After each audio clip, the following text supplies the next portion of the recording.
a presença do Senhor na nossa vida que mais importa. Então nos ensina nessa noite a andar de modo digno da nossa vocação, de maneira que nós agradamos os teus olhos e que o Senhor se agrade de nós aqui na terra, Pai. Porque o que importa, sem a presença do Senhor, nós não queremos ir e nem avançar, ó Deus. Em nome de Jesus, aquilo que o Senhor ministrou nessa manhã na minha vida, o Senhor traz e ministra no meio do teu povo através da minha boca, em nome de Jesus. Amém. Amém. Pode abrir a Bíblia em João 12, versículo 23. Eu vou trazer uma palavra para vocês, que é de uma maneira bem simples, para vocês entenderem um pouco mais, de maneira bem simples, o que é a palavra de Deus, do que acontece quando nós lemos e meditamos na palavra de Deus. E o Espírito de Deus me trouxe essa semana, e até hoje, pela manhã, me falou muito sobre a palavra de Deus, sobre a semente. A palavra de Deus é semente. Nós vamos começar aqui em João. No versículo 23 fala assim: respondeu-lhe Jesus: é chegada a hora de ser glorificado o Filho do Homem. É chegada a hora de ser glorificado quem? Jesus. Tinha chegado a hora dele morrer. Então ele fala aqui no 24: em verdade vos digo, se o grão de trigo caindo na terra, percebe que ele fala, caindo na terra, não morrer, fica ele só. Mas se ele morrer, produz muitos frutos. Não sei se coloca a foto para mim que eu trouxe. Eu trouxe uma foto só para ilustrar para vocês, e às vezes não é familiar para vocês quando fala o grão de trigo. Aquilo ali é a espiga do trigo, e aquele lá é o grão, que é o fruto do trigo e a semente.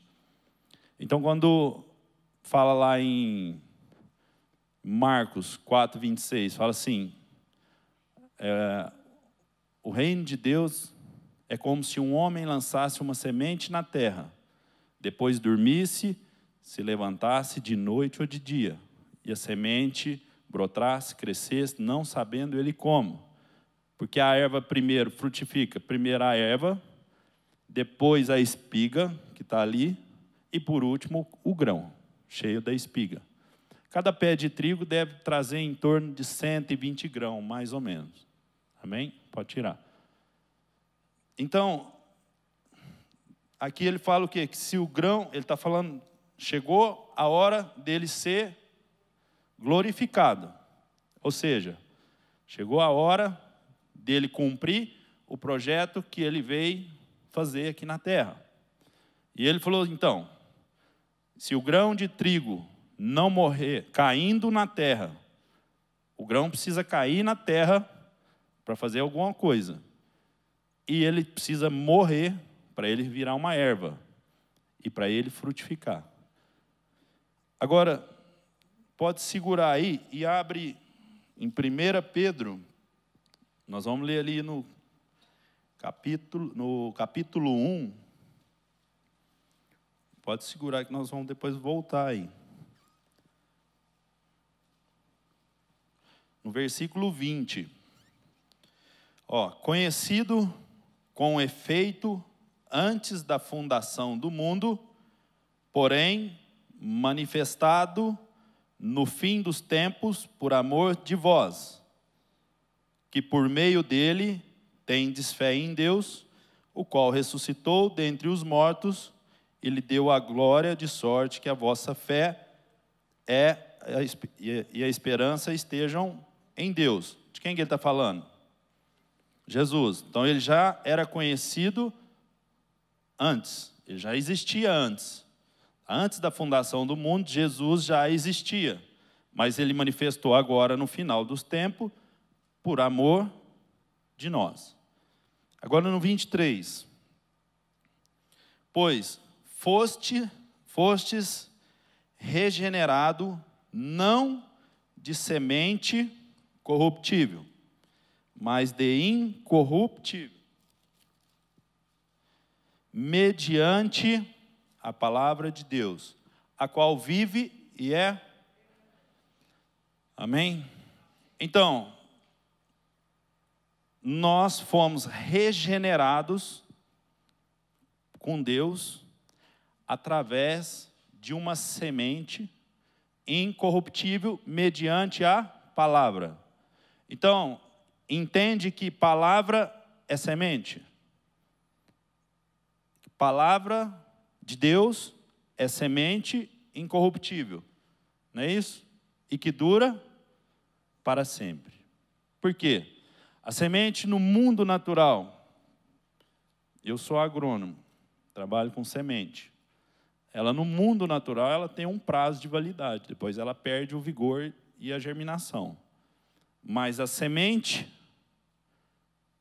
que é a palavra de Deus, ela é incorruptível, ela não estraga e nem deteriora e nem perde a durabilidade. Então, olha que interessante. Jesus falou assim, se ele não morresse,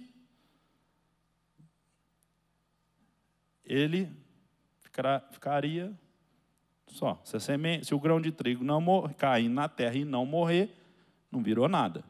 Ele permanece só. Mas se ele morrer, ele produz muitos. Agora, nós precisamos entender assim. Olha Jesus, o começo do mundo, o reino terreno, a terra, o homem produz que jeito? Coloca uma semente no útero da mulher e gera alguém que ele não conhece. Até então nós não existíamos. Até antes do nosso pai casar, nós também não existíamos. Então nós nem sabíamos que existia o Marcos, que existia o André, o Rodrigo. Mas aí é uma semente. A semente produz algo que a gente não sabe o que vem. Agora, o interessante é que o reino de Deus, isso é no reino terreno. Quando fala do reino de Deus, Adão foi formado no início, que jeito? De semente ou de fruto? O Senhor formou o fruto de barro, soprou nas narinas e ele tornou um ser vivente. Aí o segundo Adão, que é Jesus Cristo. Como é que Maria acaba de ficar grávida e vai visitar Isabel? Isabel, cheia do Espírito Santo, fala que jeito? Bendito o fruto do vosso ventre. Não é bendito a semente. Mas por que então fruto e não semente? Porque nós acabamos de ler que ele já existia antes. Ele não veio, Deus não colocou uma semente para existir. O fruto já existia. Ele pegou o fruto no céu e pôs no ventre. E a Isabel, cheia do Espírito Santo, falou o quê? Bendito o fruto do seu ventre. Agora imagina o trigo que nós acabamos de ver. Aí o que Jesus está falando? Qual que é o processo natural da vida? Pensa num fruto de mamão, que é mais familiar para vocês. Cheio de semente por dentro. Ele cai do pé, morre, deteriora e a semente germina e forma outros pés. E o que Jesus disse ali? Se o grão de trigo não morrer, agora se ele morrer, ele produz muitos frutos. Agora, o fruto que veio do céu, ele veio com uma missão, com um prazo de nascer e de morrer e de formar semente. O que é a palavra? Nós acabamos de ler. Semente. Então, quem formou essa semente que não deteriora? Jesus. Que jeito? Morrendo. Quando ele morre, ele gera sementes que geram vida. Percebe? O coração, o que Provérbios fala?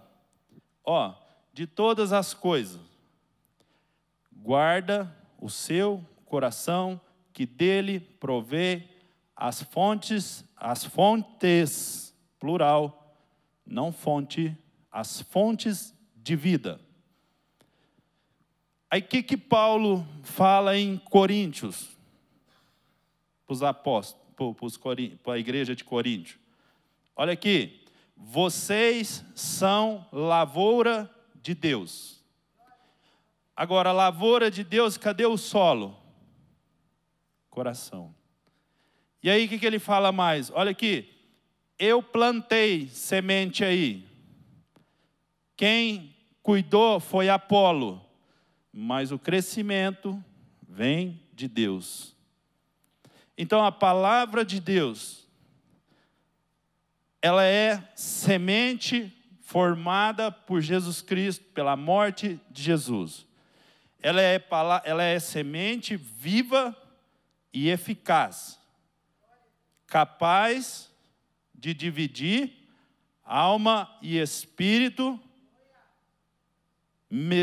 juntas e medula, e apta para discernir os pensamentos e os sentimentos do seu coração. Olha o poder que tem a palavra. Olha o poder que tem a semente. Então, nós precisamos entender que aqui, lá nós vendemos semente ensacada ou no bag. Aqui, a semente está ensacada aqui, ó, dentro da palavra. E quando nós recebemos a palavra, de alguma forma, ou na pregação, ou na meditação, nós precisamos meditar. Por quê? Porque quando a gente medita, a gente alimenta o nosso coração, nós plantamos com semente. Porque Paulo falou o quê? Vocês são lavoura. O coração de vocês é solo. Agora, importante para que o solo produza, nós precisamos cuidar do coração. Por isso que Provérbios fala assim, cuida do seu, se tem alguma coisa que você tem que cuidar, cuida do seu coração, porque é de lá que produz as fontes de vida. Agora, por que o diabo ataca direto o coração? Porque se o solo tiver pedregoso, a semente que cair nele começa a crescer, a raiz vem, seca e ele morre. Se o solo tiver muito cheio de espinho, aí a semente começa a crescer e de repente os prazeres da vida vêm e sufoca a palavra e ela morre. Mas se o solo tiver bom, se o solo tiver preparado de maneira certa, o que acontece? Ele produz a 30, a 60 e a 100 por 1. Então, o que nós precisamos entender? Que o que nós procuramos está dentro de nós e não no mundo. Porque o que você procura? É paz, é alegria, é amor, é felicidade, é prosperidade. O que é? É tudo isso aí? Então, isso não está no mundo, mas está dentro de você. O seu coração é a grande fazenda que existe dentro de você, que produz todo tipo de semente que você plantar. Então, se você meditar todos os dias, se você orar, meditar, você começa a plantar sementes que vão mudar a sua história, vão gerar fontes de vida. Fonte de vida é isso, é pegar aquilo que está morto, que está sem sentido e colocar a vida. Assim como nós lemos lá em Ezequiel, quando o Espírito entrou nos ossos secos, o que aconteceu? Então, a palavra de Deus, quando fala em Hebreus, que é viva e eficaz, ela tem um poder tremendo. A Bíblia não é um livro que você lê história para entender da história antiga. A Bíblia é sementes que o Jesus Cristo veio na terra deixar, para que quando você, com o coração preparado, com o coração amadurecido, plantar, ela gera fonte de vida. Ela transforma a vida em 1 minuto. Por que a gente vê pessoas quando vêm aqui até a igreja, muito necessitada, que você fala a palavra, que você planta a palavra de vida nela, ela recebe com um coração puro, aquilo gera um fruto em 1 minuto. Porque a semente bate, germina, ela já vai embora diferente. Por quê? Porque ela é capaz de dividir a alma e o espírito.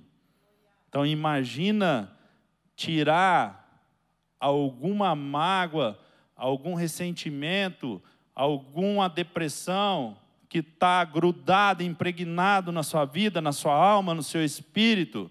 Se ela é capaz de dividir a alma, para destruir, isso aí é de menos. Por isso que ela é viva. Porque você vê uma pessoa que está depressiva, que é uma pessoa que está doente, você fala com ela, ela recebe, porque a palavra é viva e é eficaz, ela bate e destrói. Isso depende de nós. Por isso que nós precisamos entender que aquilo que nós buscamos está dentro de nós, não está lá fora. Eu não preciso ficar rico para mim ficar bem. Eu não preciso ganhar dinheiro para eu ser feliz. Isso é engano. É engano de demônio. Por isso que Paulo fala, toma cuidado, não fica, agora que vocês já converteram, não fica se amoldando ao padrão do mundo lá fora, não. Abstém dos enganos, do qual vocês viviam enganados. Libera isso. Tira isso da sua vida. Você precisa tirar o velho para Deus poder pôr o novo. Se você deixa o velho guardado, ele toma espaço do novo. E aquilo que era para você receber, você não vai receber. Porque você está com amor no velho e deixando de lado o que tem de novo. Porque as pessoas acham que às vezes o velho é insubstituível. Não sabe que existe algo que é melhor e maior. Não entende que os projetos de Deus são maiores e melhores que o nosso. E tem dificuldade de acreditar em Deus e de se entregar para que Ele coloque os projetos dele na nossa vida. Então, a palavra de Deus é algo que o Senhor entregou para nós com a sua morte, onde Jesus vem morrer na cruz.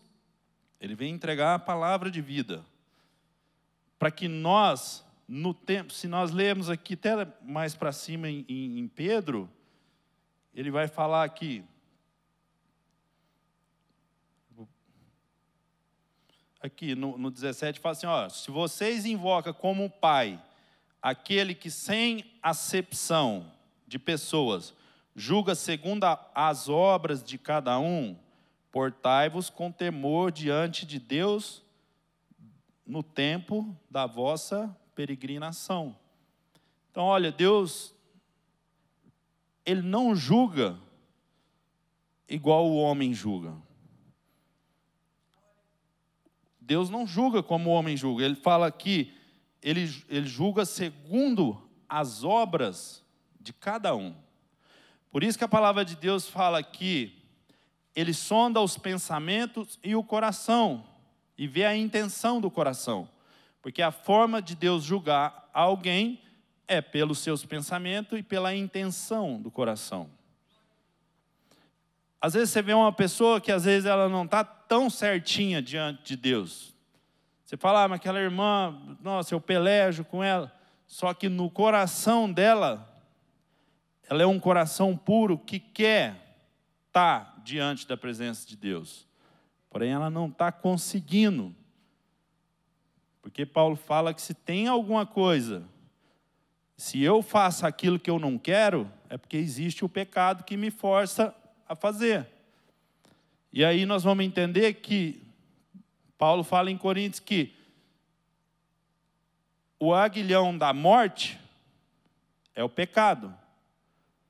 E o aguilhão é a morte. E a força do aguilhão da morte é o pecado. É ele que nos que força o aguilhão para te espetar, para te matar.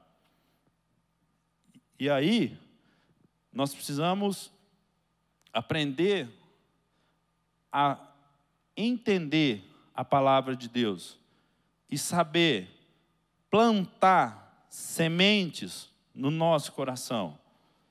Não adianta a gente ficar de culto em culto, de estudo em estudo, para que as pessoas plantem e dê crescimento para você. Se você não tiver relacionamento com Deus, muito difícil será. Porque você vem aqui, planta alguma semente aqui, agora. Eu estou plantando semente aí para você. Mas se você for embora e esquecer da semente para trás, ela precisa de água. Por isso que Paulo fala que Apolo regou que jeito? Tomava conta, cuidava, participava dos grupos familiares. As pessoas cuidavam, ele cuidava das pessoas, ensinava as pessoas, você precisa orar, você precisa ter comunhão com Deus. Nós temos oração, tal horário, vamos orar, vamos ter comunhão, vamos ter... É isso que ele cuidava, para que a semente que Paulo plantou crescesse e germinasse. E a semente que nós plantamos no culto, você precisa dar vida para ela. Lendo, meditando e tendo comunhão com Deus todos os dias. Senão, fica difícil do Espírito Santo poder te ajudar. Você não planta nada, como é que vai colher? Você não planta uma fonte de vida, como é que você vai colher?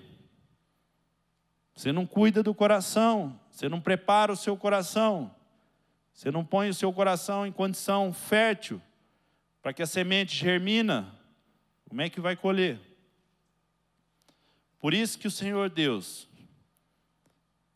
quando fala lá em Coríntios, que Ele nos fez embaixador do reino de Deus aqui na terra, e Ele nos entregou o ministério da reconciliação.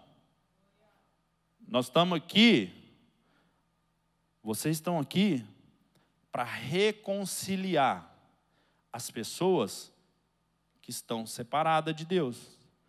Porque se precisa de reconciliar, é porque houve uma ruptura. Senão não precisava reconciliar nada.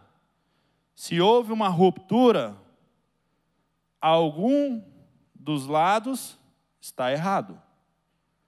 E o ministério da reconciliação é você abrir a sua boca com sementes vivas e falar para as pessoas, para que o Espírito de Deus possa convencer ela de que ela está errada e ela precisa pedir perdão e precisa se reconciliar com Deus. Porque se ela não reconhecer que ela é pecadora e que o lado errado da história é ela e não Deus, como é que reconcilia? As pessoas não estão reconciliando porque não entendem isso. Você fala com as pessoas falam, mas eu sou bom, eu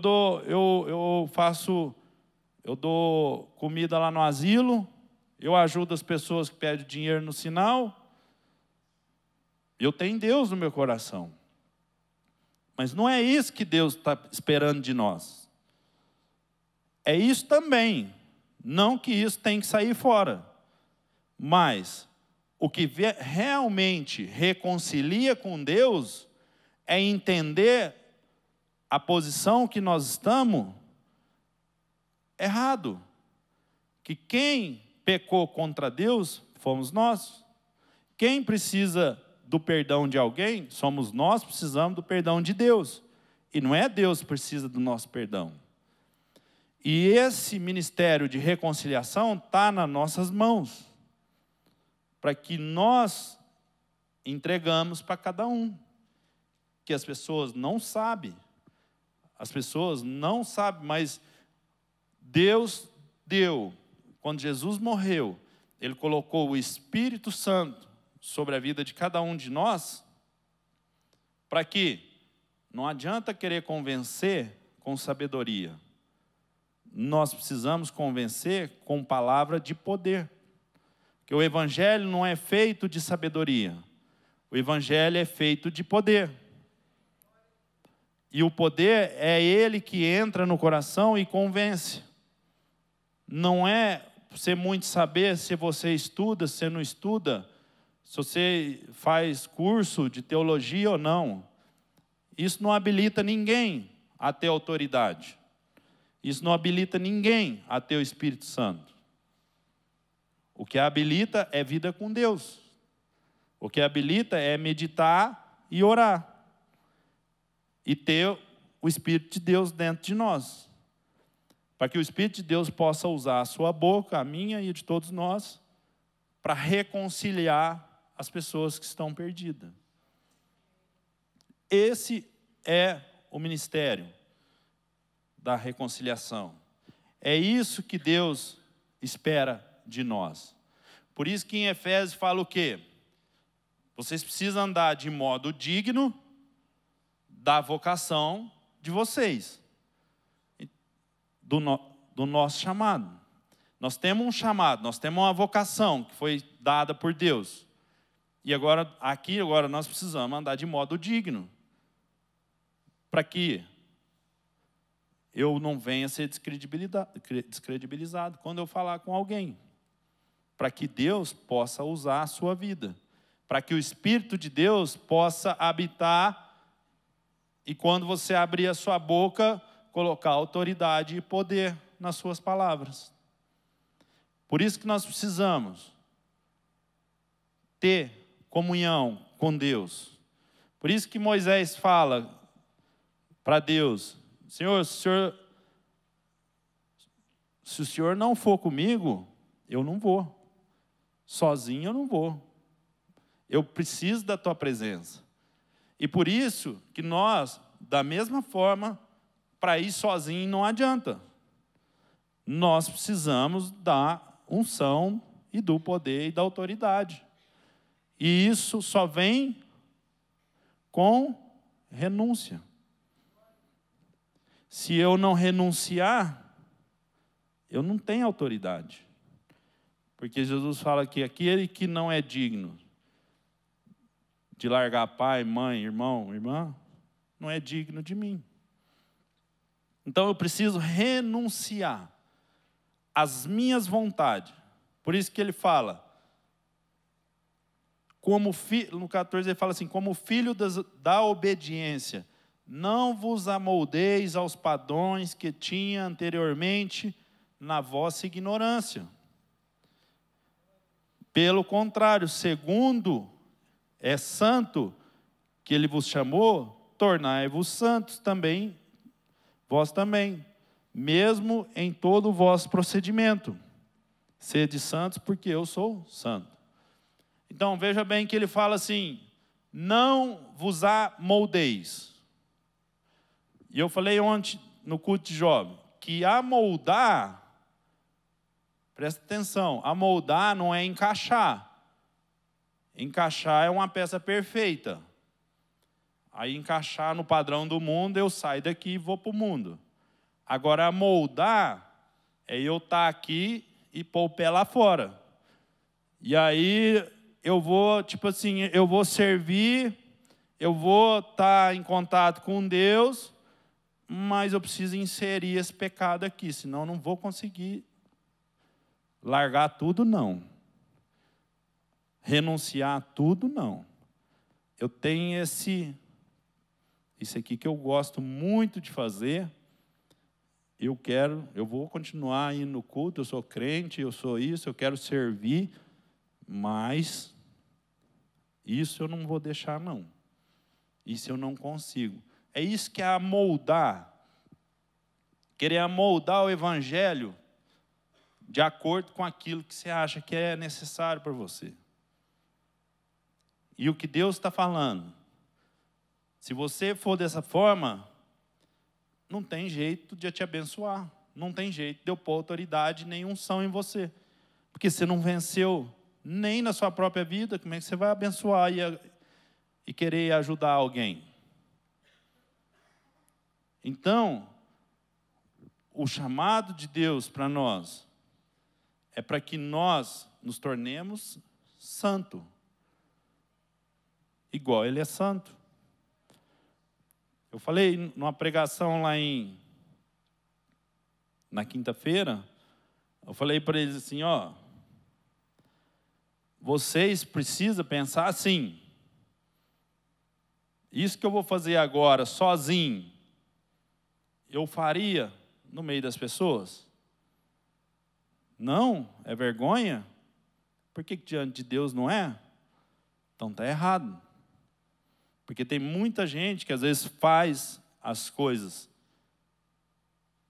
Eu falei para os meninos, a gente não pode brincar de ser cristão. Igual o filme do Homem-Aranha. Eu vou lá, tiro a roupa e ando no meio de todo mundo, normal.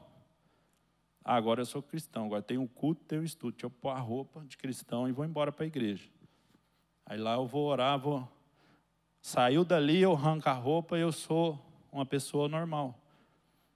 Não é assim. Nós somos servos de Deus, é 24 horas. Nós somos filhos de Deus 24 horas.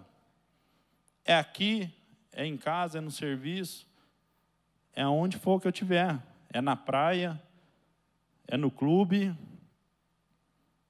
Nós temos que ser servos, nós temos que ser filho 24 horas. Se nós quisermos ter a presença e a unção de Deus. Se nós quisermos que Deus caminha conosco. Não dá para a gente fazer igual o povo de Israel fazia. O povo de Israel saiu do Egito, mas o Egito não saía deles. Ele andava um pouco, mas nós estamos cansados, antes nós tivéssemos ficado no Egito mesmo. Mas nós estamos com calor, toma a sombra aí. Nós estamos com frio, toma a coluna de fogo. Nós estamos com sede agora, mas toma a água aí. Nós queremos comer carne, mas toma perdiz. Eu quero comer pão, mas tudo só reclama e olha para trás. E esquece de andar para frente. Esquece de olhar para os montes. De onde vem o meu socorro? Que o meu socorro vem do Senhor. Por isso que o salmista fala, eu olho para os montes, para o alto, de onde vem o meu socorro. E o que Deus está chamando nós é para olhar para cima, olhar para o alto e avançar. E ver o que a palavra de Deus fala, e meditar, e viver, e obedecer. Sem obediência e sem praticar, nós não vamos sair para lugar nenhum. O povo no deserto ficou 40 anos tocando de roda, porque não sabia obedecer e nem praticar. E por isso que você vê muito cristão que está na igreja e fala, eu desanimei porque eu vou no culto, eu faço estudo, eu faço isso, faço aquilo, e parece que a minha vida não melhora, a minha vida não sai do lugar. Você está igual o povo do deserto, você está tocando de roda. Você está, porque agora Deus demorou, Moisés subiu lá, demorou 40 dias, vixe, não, esquece do Moisés. Começa a ficar pondo prazo para Deus agir na sua vida. Eu vou no culto, eu vou assim, mas tem um prazo. Se eu for em 2, 3 cultos, já não der certo, eu já também estou desanimando. E aí, não consegue nada. Não consegue receber o que Deus tem para nós. E o que Deus tem para nós é o melhor dessa terra. Por isso que ele fala, no tempo da sua peregrinação, nós estamos peregrinos aqui. Nós estamos buscando uma terra celestial. Nós não somos daqui. Jesus falou assim, nós, assim como ele, não é daqui. Nós somos do reino lá de cima. E nós estamos buscando, o que é a peregrinação? Peregrinar é eu andar em busca de um alvo santo. Falei para os meninos que lá em Uberaba, o povo faz peregrinação para ir na Romaria, a pé. Ele sai andando a pé e vai 80 quilômetros, andando a pé até chegar na igreja lá. Só que Pedro fala que a nossa peregrinação aqui é enquanto nós não alcançar a Nova Jerusalém. E é disso que Pedro está falando. Para nós andar de modo digno aqui, para que nós, no tempo da nossa peregrinação, portai-vos com temor o tempo da vossa peregrinação. Nós precisamos comportar, ter temor a Deus nesse tempo que nós estamos passando por aqui. Para que a glória final seja alcançada. Nós não estamos vivendo com... Porque o que Paulo falou lá? Se a minha esperança é só para viver nessa terra, eu sou o mais infeliz de todos. Se você está preocupado em a sua esperança só está aqui, quer dizer o quê? Eu queria ter uma casa, eu já consegui. Então, beleza. Eu queria casar, eu já consegui. Mas espera aí, sua esperança está tudo aqui? Então, você é a pessoa mais infeliz desse mundo. Porque aqui, logo, logo, você morre. Tem gente morrendo de todo quanto é idade. E aí depois? Como é que vai fazer? E a vida eterna? Vai viver aonde? É lá que nós precisamos estar a nossa esperança. Amém?